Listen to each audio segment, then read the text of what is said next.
How many of you had your regular day this week, your regular schedule, start before 7 o'clock in the morning?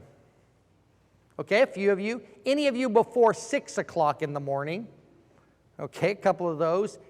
Any before 5 o'clock in the morning? I'm not talking about you had to get up in the night to go to the bathroom. I'm not counting that one. But, okay, so here's the thing is, before I went into full-time ministry, I was a mechanical contractor. I was in commercial HVAC, and I know what it's like to have, as my kids call it, a real job, right?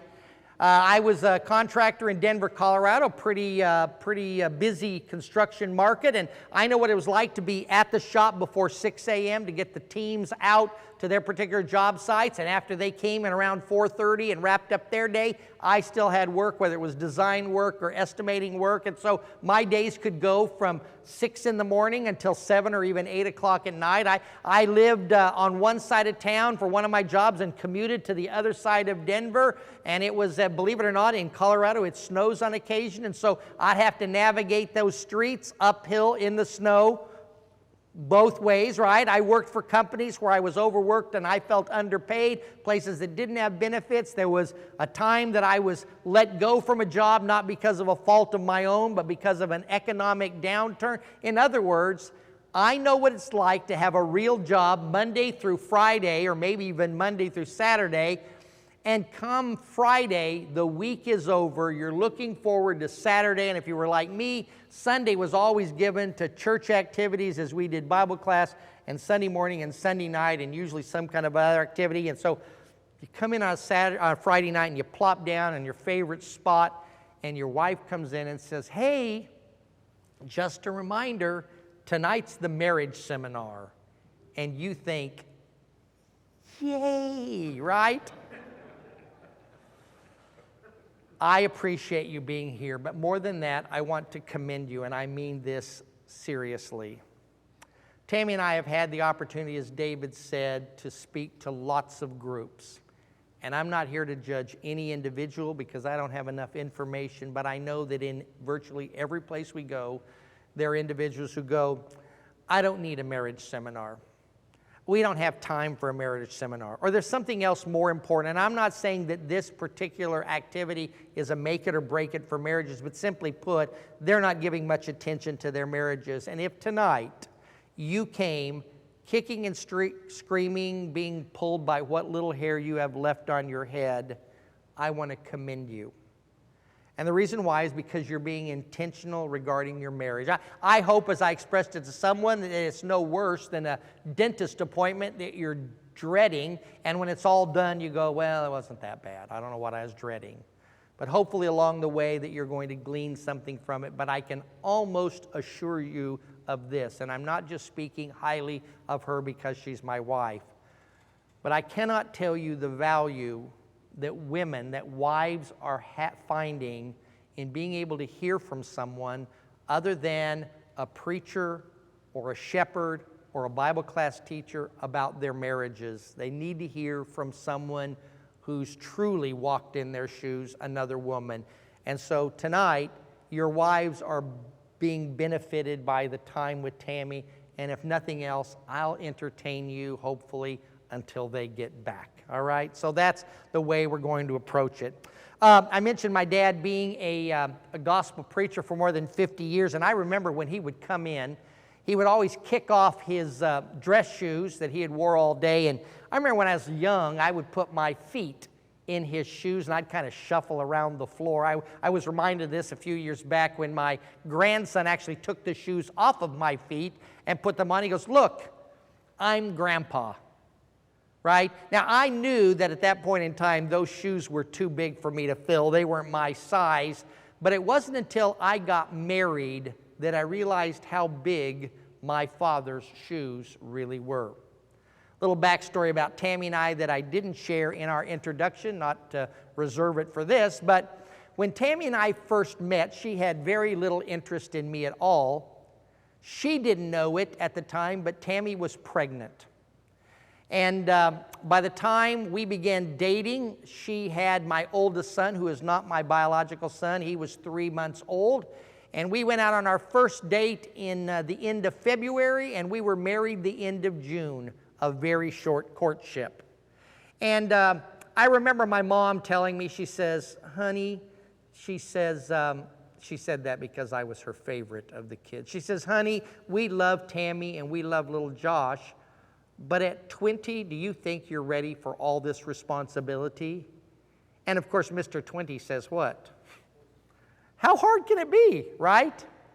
It wasn't until about 3 months into my marriage, and this is true, Josh, my oldest, was still asleep on a Saturday morning. Tammy was still asleep. And I sat straight up in bed, literally, with beads of sweat running off of my head. And all I could think was, what have I done? Just a few months ago, I was living with my folks. Now, don't confuse, I wasn't a millennial. I wasn't living in the basement. I was living on the second floor, okay? I was working for a large engineering company as a junior designer, and I was making pretty good money. I had a 1971 Plymouth Satellite, which to most of you won't mean much, but it was the sister car to the Duster. It had a 318 Police Interceptor in it, and when you punched it, it went, and I owned it free and clear. The money that I made didn't pay for rent, it didn't pay for lights, it didn't pay for this brand new technology called cable TV.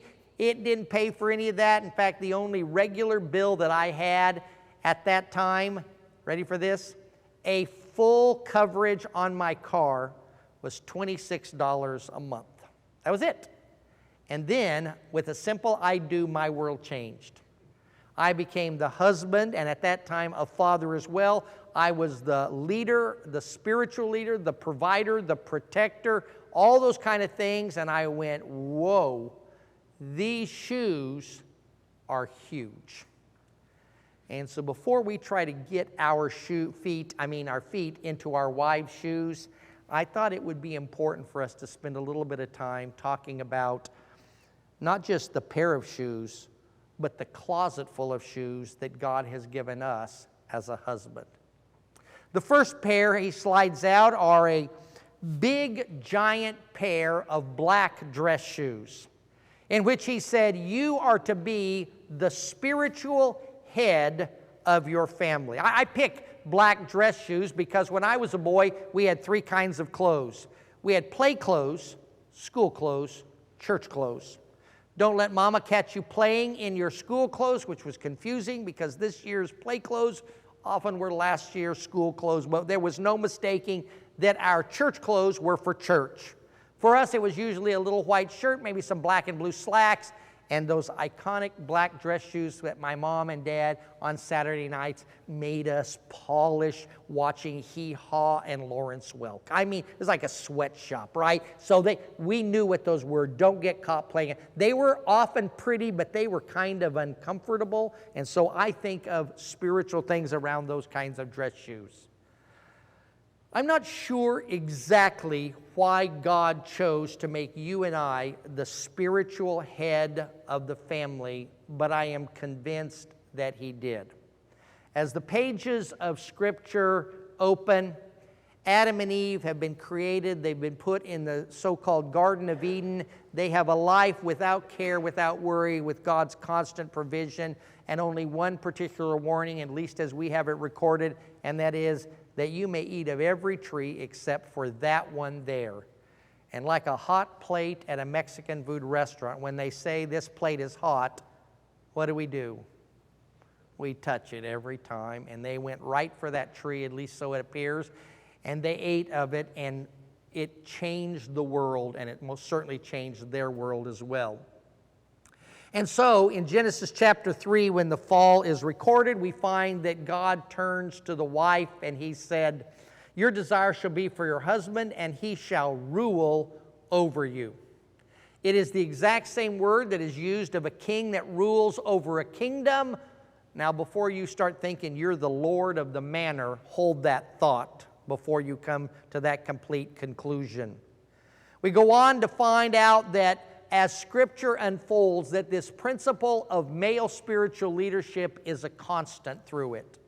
And we're not going to analyze all of those different occurrences in Scripture, but I think it's pretty clear. Now, whether or not it is, as Paul at least would seem to indicate, that man was created first, or perhaps it was that Eve was the first to eat of the forbidden tree, or it could even be, as one religious author put it, that we as men are not very inclined to do spiritual things. I mean, ladies have ladies' class and ladies' days and ladies' retreats. I did see one church up in Iowa that was, or Ohio, that was doing Guys, Guns, Grub, and God Day. I mean, bless their heart, they were trying, but I don't know if it's the same thing.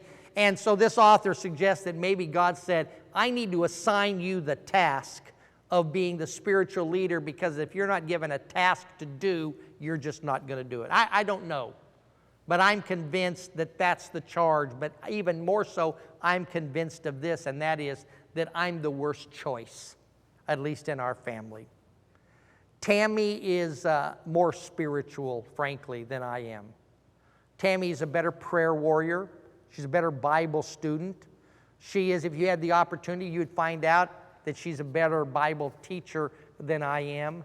She would be the natural candidate to be the spiritual head of our family. In fact, I've got a full-time job just keeping me on task and on track in that department, much less being responsible for her and for my children. And so I think I can make the case with the Almighty and say, why me? Here's her. And he silently would slide those two big black shoes out in front of me and say, these are for you. So, as men is often the case, we will do what we know we can't do. If you don't believe that, watch that television's America's Funniest Home Videos, right? It always starts with something like, watch this, it'll be funny, you know. But we suck in our gut and we stick out our chest. We take in a big breath. We put our feet in those dress shoes and off we go. And God stops us, almost like one of those infomercial hosts, and says, but wait, there's more. And he slides out in front of us a pair of work boots. I don't know if you've ever had special kinds of work boots, but God says not only are you going to be the spiritual head, the spiritual leader of your family, he says you are going to be the provider for your family. Now on Monday morning, if you're still working, not retired, and that alarm clock goes off, don't be mad at your boss. Don't be mad at the people that made the alarm clock. Don't be mad at your family because they got spoiled to eating every day. Be mad at Adam. It's his fault that you have to go to work. And although the sin of Adam did not pass from man to man to man, the consequences when sin entered our world did. And one of those was work. It is a consequence of man's fall. So we have Adam described as a gardener, one translation puts it, or an overseer. And we might think of the gardener of our day or a farmer of our day who tills the ground and plants the seed and waters it and fertilizes it, pulls the weed and stakes it appropriately and clears off the pests. But that really wasn't the way that it was. God took care of all of that. He was the one that planted and watered, and if we understand it, that everything was cared for, kind of this canopy, and it was like a greenhouse. But Adam didn't really have to lift a finger to work until he fell, until he took of the tree that was forbidden. And in the same way, he had brought a consequence upon the woman in childbirth and in regards to the male leadership or her submission. He looks to the man, he says, it's not going to be so easy anymore. From here on out, you're going to have to work, literally by your sweat. The ground will no longer readily release its crop, one translation puts it. He says you're going to have to work to make that happen. In fact, when we get to the New Testament, God is so adamant about this, and that it is more than just a physical requirement, but it has a spiritual implication, that when the Apostle Paul writes to the church in Thessalonica, in the book of 2 Thessalonians, he says, if a man doesn't work, don't let him eat. Now, he doesn't mean a man that's looking for a job and can't find it, or a man that's working really hard but isn't paid enough to cover all of his expenses. He's talking about the lazy man. He says the lazy days were over. This is the time for man to work. In fact, when that same apostle writes to a young evangelist named Timothy, I guess he reinforces, he underscores, he highlights it, he puts in bold, he circles it in red, and he puts it this way. A man who does not provide for his own, implied his own family, is worse than, one old translation says, an infidel. I like that a little bit because I'm not quite sure what infidel is. I'm an infidel, my mother dresses me funny, right? Until you begin to look at what that word means, and that word means is worse than an unbeliever. So the lazy man, not the man that can't find a job, but a man that is simply saying, I'm not going to look for work. I don't have to work. Now let me make one clarification so that there's no misunderstanding. I am not saying that it is wrong for a woman to work. I'm not saying that it's wrong for a woman to work and make more than her husband. I'm not even saying that it would be wrong in an arrangement where within that family, because of perhaps education or expertise or opportunity, that a wife goes to work and the husband takes on some responsibilities. What I'm saying is that like that little sign that's set on the desk of 3 American presidents, the buck stops here with you and I. That we have the responsibility to provide for our family. You can't tell it by looking at me, but I'm not always the best provider for my family. I have a tendency to be more the spender and less the saver. I'm the guy that thinks Amazon one-click may be the best invention ever because I can 24 hours a day make purchases. Tammy's much more contented. She does not need stuff like that. She's not constantly looking for the latest, greatest gadget on late-night television. And so, in fact, I remember when Tammy and I were first married, Tammy had just bought a brand new car, a Chevrolet Chevette. It's not fair to really call it a car, but it is, and it would be hers after 36 more months of payments. But because it was economical, I used it as the commuter car across Denver, and one morning or one afternoon, I came out to go to lunch, and somebody had stole the Chevette. Talk about desperate. So I called the police, and I said, somebody stole my car, and he said, make and model. I said, Chevy Chevette, and he snickered, and I said, it's a car. And I gave him my name and the license number. He said, your car hasn't been stolen. I said, yeah, it's not that big a parking lot. He goes, that car's been repossessed. Apparently, monthly payment meant every month, right? We were at that phase of our marriage where we often robbed Peter to pay Paul, and occasionally we ran out of apostles. That's just how this was. Now, don't worry, we got the Chevette back. You decide if that was a blessing or a curse, but we got it back. But I realized I'm not always the best provider for my family. Tammy is much more diligent. I said, listen, she's more responsible with money than I am. Make her the provider. And by the way, I'm not just talking about financially. I'm talking about the provision for all of my wife and family's needs, right? God quietly just pushes those work boots out there, says these belong to you. So, in again with the gut, out with the chest, in goes the dress shoes, in go the work boot, out to work I go, and he says, but wait, there's more. And then he slides out this pair of combat boots, and he said, on top of that, you're to be the protector of your family. I know you're thinking right now, I'm trying to say this with all humility, you're looking at me and saying, Wayne, that's easy for you to say, being the physical specimen that you are. But it might go without your notice that I am not always the best protector. In fact, growing up with my kids, the general rule was family, wife, and kids, don't get me beat up. Now, today, I could take any one of you out in the parking lot and take a whooping from you. I've had lots of practice, okay? But you wouldn't want to tango with Tammy because, well, if you get between Tammy and her cubs, her babies, her kids, her grandkids, they won't even find your body. I'm just saying that, right? In fact, I hear somebody said, well, you got to remember, she's the weaker vessel, right? I mean, that's what Peter says. She's the weaker vessel.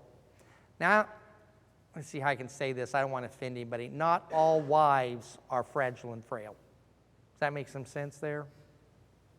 But what it does mean is, like up in Denver, Colorado, where I grew up and raised my kids, they have a premier art museum there in Denver, and in one of the exhibit halls, they have this vase. They call it a vase. They put it on a pedestal. It's got a glass case over it. There's an alarm on that case. Big burly guy stands there and keeps an eye on it so nobody messes with it. Now, if you got past the guy, you got past the alarm and past the glass, and you tip that thing off onto the marble floor, do you know what happens to it? Guys, the questions get harder from here, so jump in if you know the answer. You know what happens when you knock it off? Yeah, it breaks. Why? Because it's ceramic, it's porcelain. It's fragile and frail. Now, where we just moved from in Oklahoma around February at what they affectionately refer to as the Walmart, at the Walmart, if you go, they have a shelf full of vases, okay? And if you were to knock one of those vases off of the shelf and it landed on the tile floor, do you know what happens? Don't say bounce. It doesn't. It breaks. It's fragile and frail. Peter is not saying that our wife is like a vase. He's saying your wife is like a vase. She's that thing to be elevated, to put on a pedestal, to be protected, to be prized. We got a lot of guys that are willing to take a bullet for their wife or at least shoot a bullet at somebody else. That they're going to protect their wives. You've gotten the nudge before, right? In the night, there's somebody in the house. There's somebody in the apartment. Tammy and I were living in what I affectionately refer to as the prison apartment because it was a block building with what I was sure was inmates on either side. And she nudges me one night. Now, it said on the rental agreement it was a 3-bedroom, but one of the bedrooms had a toilet and a tub in it, so I'm not sure that it was. But it was so small I could lay in bed and see the front door. 3rd floor, one night Tammy nudges me, says somebody's in the apartment. I said, hey, there's nobody in the apartment. I said, they have to get up to the 3rd floor to get in here. And she goes, no. I said, honey, the door's locked. In fact, I had one of those chain locks on it too. I said, I could see from right here. I said, honey, we don't have anything worth stealing. Finally in frustration, I went, if someone was in the apartment, they'd be in bed with us, right? I had this fear of somebody going, I am. But they didn't, right? But I'm not going back to sleep until what? I got to get up and go check. So I reach underneath the bed for my Courage, that flashlight with 12 batteries. And as I remembered, I started walking around the apartment, something like, I don't know who you are or how you got in here, but you'd be best served to go out the same way you came in. Thinking in my head, I shall hope there's not somebody in this apartment because all I've got is an empty boast and a flashlight, right? Why me? Why call me when the vacuum cleaner's broken? Why call me when there's a flat tire to come change it? Why tell me the kids have stuck a Lincoln log in the toilet, or at least they think it's a Lincoln log? Why am I the one called to do that? Because I am called to be the protector. But here's what's so often tragic. The person who has the primary responsibility of being the protector of the wife is often her greatest adversary. The one who feels compelled to bring up amongst his friends all of her flaws. The one who seems to not let it go at Thanksgiving dinner when he has to describe how her gravy clots, unlike her mother's, your mother's, whose thickens. Who has to berate her in front of the kids, berate her in public, and berate her in private when the husband, and I'm not even talking about those who go so far as to commit physical abuse against their wife, but simply are so abusive. The one who is charged with the protector is often the one who the wife needs protection from. We are to be the protector of our wives, and not just a willingness to take a bullet for our wife and to die for her, but the one who's willing to live for her. We'll reemphasize this, but the word love that is used specifically, for example, in Ephesians chapter 5, we often think it's about marriage. When it's more about the church, we just don't ever park on that very often. But it says regarding a husband loving his wife, it is a word that means a choice action, a sacrificial self-emptying of oneself for the sake of another. In other words, our responsibility is to not just be willing to die for our wife, but to live for her as well. Remember back when the husband would rule over his wife. Do you ever think about the role of a king in a kingdom? Oh, certainly he's the king and they're the subjects, and they might pay tax and they might pay their respects to him. But think about what the role of a king is of a kingdom. He sees that his kingdom is protected. He sees that his kingdom is provided for. And even though he stays the king, he really is a servant. I mean, we see that played out in our own government, even though it may not always work to perfection. But we talk about those individuals, right, who are appointed, who have been voted in as public servants, right? And so our job within our marriage as the one who is the provider and the protector is to be the one who is the servant of our wife, to outdo her in serving. And then there's one more pair, and I guess I could just say that, you know, we put our foot in that dress shoe and in those work boots, and we throw those combat boots over our shoulder like a continental soldier, and God says, but wait, there's more. And with the utmost respect due the divine, we say something like, now what? What more? Is this bottle for a water for me up here, David? Because I'm going to use it right now just so you don't feel bad about providing it for me. I took some allergy medicine, and it feels like I had for breakfast, lunch, and dinner cotton today. So anyway, but we do that, and I say, now what? And then God slides out what I think are the biggest pairs of shoe for us. In fact, it is so big I can't give a shoe analogy for it. He says you're to be the friend, the lover, and the companion. And that's huge, and here's why. When I tell you you're going to be the spiritual head or the leader of your family, that's a manly thing, right? I'm going to step up to the helm of the ship. Or if he says you're going to be the provider for your family, you know, you're going hunter, gatherer, right? That's manly. You're going to be the protector. That's all right. Step behind me, ma'am. I've got it from here, right? All those things are manly, but friend, lover, companion. Like I said, I've had guys that have suggested shoes. He goes, how about you make it the slippers?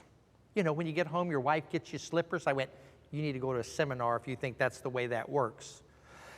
One guy said, how about flip-flops? Because like when you're on vacation, I said, nobody wants to go to a seminar called his flip-flop, her flip-flop, okay? That just doesn't sound very good. And then one guy came up to me and he goes, dance shoes, because, you know, you're in step with one another. I said, did you just walk into a church building and come up to the preacher and suggest dance shoes? I think not, right? So we're going to leave it that way, but all of a sudden we're frustrated that these shoes are so big that here's what happens. Guys beat themselves up. They can't make it work for them. It may not be noticeable because I'm wearing the size 7.5 shoe, but I have a size 6.5 foot. Parents wanted me to be a ballerina, and so long story. But anyway, I have these little teeny feet, and when I went into full-time preaching, I wanted a pair of dress shoes like my dad had, so I went over to the fancy shoe store. I didn't care. I mean, I wanted leather sole. I wanted to be really nice. I put my little petite foot up there, and this guy, thin Mustang, looked down his judgmental nose at me and said, sir, we have nothing smaller than an 8. To which I responded, fine, right? I got up, I left, I went over to the mall. Now, if you were in the shoe business, your grandpa or dad was in the shoe business, it's not about anybody in the shoe business. It's about this guy who last week worked at the corn dog place and now is selling shoes. He still got part of the lunch down his tie. And I put my foot up there and he goes, man, we ain't got nothing smaller than an 8. So I pick up my little foot and my dignity and I go over to Jacques Penney. You ever been over to the J.C. Penney? Okay, I went back there and there's a kid back there selling shoes, wants to be anywhere but there. So I put my foot up there, and I'm not exaggerating, I'm not telling a story. Here's what he said. Wow, I've never seen one that little before. And then he followed it up with insult on top of injury. He goes, did you think about looking at our big boys department? And I said, I'll tell you what you're going to do, Sonny, a term of affection. I said, you're going to go back there and get me an 8 in that, and you're going to put it on my feet and direct me to the hardware department. And he said, why? And I said, because I'm going to put that shoe on, I'm going to go over there and get me a ball peen hammer, and I'm going to beat my foot until it swells to fit in a size 8 because I'm leaving here with shoes. And that's what we do. We have big shoes to fill, and we beat ourselves up about it. We go to church and hope the preacher will beat us up about it, or the Bible school teacher will beat us up about it. Do you know there's even some churches in this very state that will bring someone all the way from California to come in and beat them up in hopes that they'll swell to fit, and we find out that we can't, and so here's what happens. I quit. I'm not going to do this anymore.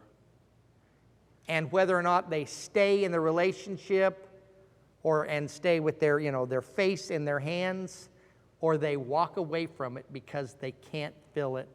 And I can tell you that on that morning when I sat straight up in bed, I felt like the words that are attributed to Abraham Lincoln when faced with reuniting the Union. He said, I am inadequate for the task that lies before me. And I'm not sure that there's a day since then that I haven't felt that to some degree. The shoes we have to fill are enormous. I'll confess, when Tammy and I first started giving these seminars, I would come to a conclusion. I said, but we don't have a choice. We're going to have to do our best. We're going to have to pick up and clomp around in those big shoes. And then I had a friend of mine, he said, you referenced Ephesians chapter 5. He says, you left out an important verse. That's verse 18. I said, verse 18? I said, that has nothing to do with the marriage thing. That's, do not be drunk with wine, for that's a dissipation. And he goes, yeah, go on. I said, well, be filled with the Spirit. He says, there it is. I said, what am I missing here? And he said, you're trying to fill the shoes by yourself, and you were never intended to do that. He said, first of all, God has given you a helper, one who is alongside of you and different but alike you to help you be who you're supposed to be. And when you try to do it yourself, do it alone without her help, you're going to find yourself deficient. And then on top of that, God has offered His providential care over you. And I said, really? Okay. How's He going to help me be the spiritual leader of my family? And he said, well, how about He leads, you follow, and your family follows you, and you get credit for being the spiritual head? I said, okay, I guess that's a given. But I said, how about the mortgage? I've got to be the provider. And he goes, you understand that you can't save enough, insure enough, earn enough to provide for everything? God has access to everything, and when God runs out, He can speak to nothing and make something. So when He, through Jesus, says, seek first the kingdom of God, and the rest I'll take care of, He's not speaking an empty promise. He's there to provide for you. I said, okay, how about protector? How about the thump in the night? He goes, man only has two enemies, sin and death, and God's already whipped them both. In fact, did you know it's impossible for you to protect your family from death? Oh, you might delay it. You might get health insurance. I got a friend of mine, says, man, me and Smith & Wesson, I will probably shoot your foot off anybody ever was in the house. But you may think all that, but you're only prolonging the inevitable. And God says, listen, if you continue to be who you're supposed to be and lead them the way you're supposed to lead them, they don't die, they just move to a different life. I said, all right, how about those unnamed shoes of friend, lover, and companion? He says, that's the easy one yet. He says, be like Jesus. Love like Jesus, who was willing to live and to die for His bride. He is the greatest lover the world has ever known.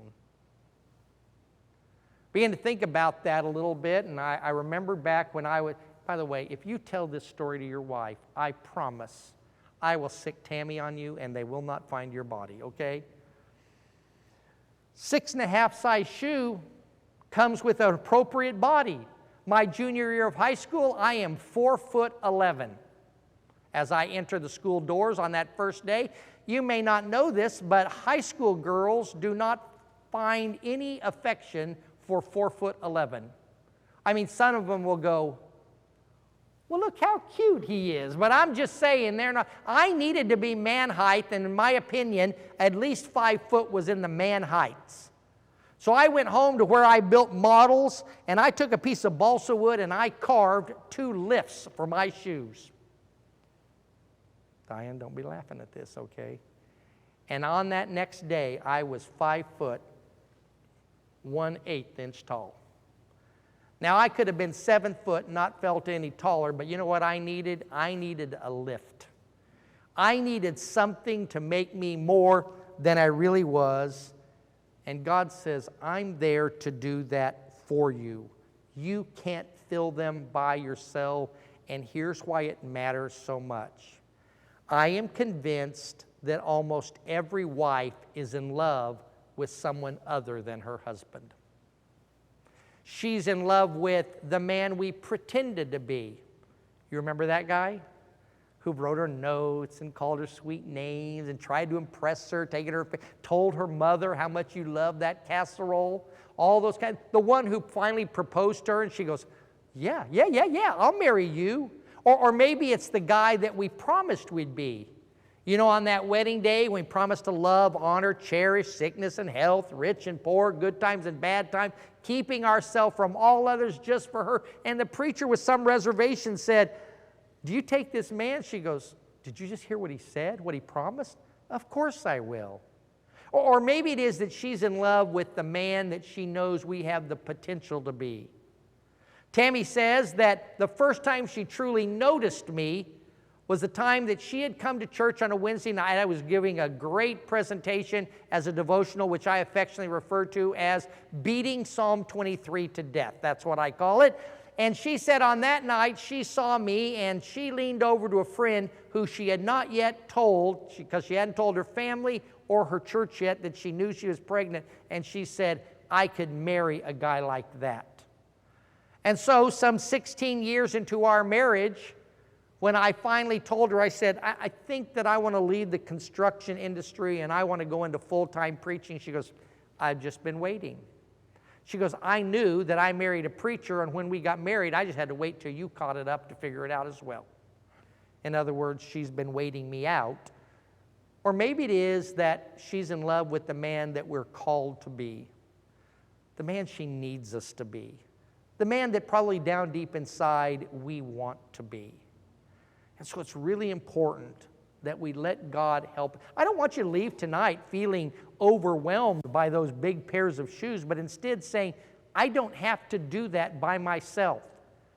I have been given a spouse, and I have a God who's ready to help me. And you will find it to be incredible. You will find a great relief, and you will find great success in being the man that God calls you to be. Ladies are going to join us here in just a minute, so I have time very quickly, unless they start walking in, and the story will have to wait for another time. Not that it's that inappropriate, it just makes me a little nervous, and here's what happened. A number of years ago, I'm in Nashville, Tennessee.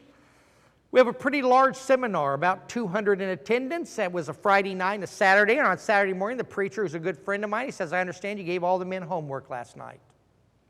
I said, no homework. And he says, well, one of the wives told my wife that her husband came home and said as part of the assignment for the marriage seminar that they were to make love.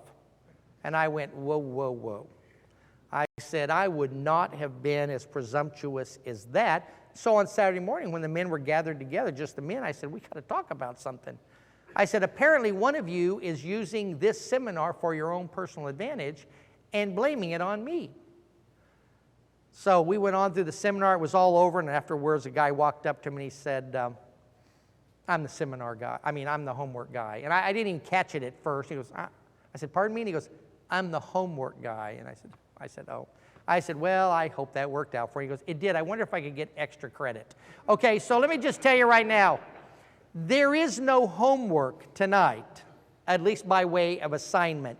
And if one of you is thinking in your back of mind, I know what I'm going to do, I'm going to tell my wife to come ask Wayne what our homework is. Here's what I'm going to tell her. There's no better way to understand how valuable your wife is than by doing all the vacuum, the cooking, the cleaning, and the laundry for the next 6 months. Don't mess with me on this one. I'm just saying, I'm glad you're here. I hope you gleaned something from this. And beyond that, that's on you.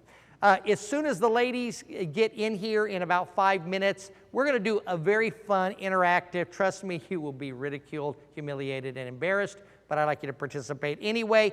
It will be fun. It will be a way we wrap up our evening. And I hope, I'll say this again, but I hope you will take it upon yourself to make your plans, even if you weren't going to be back in the morning. We're going to go from 9 to noon. It'll be bang, bang, bang. We got a lot to cover in that, but I think you'll find greater value in that than what even we offered tonight. So just hang out for just a little bit. As soon as they come back in, we will take care, we'll wrap it all up with that little interactive session. Thank you, guys. Appreciate your attention.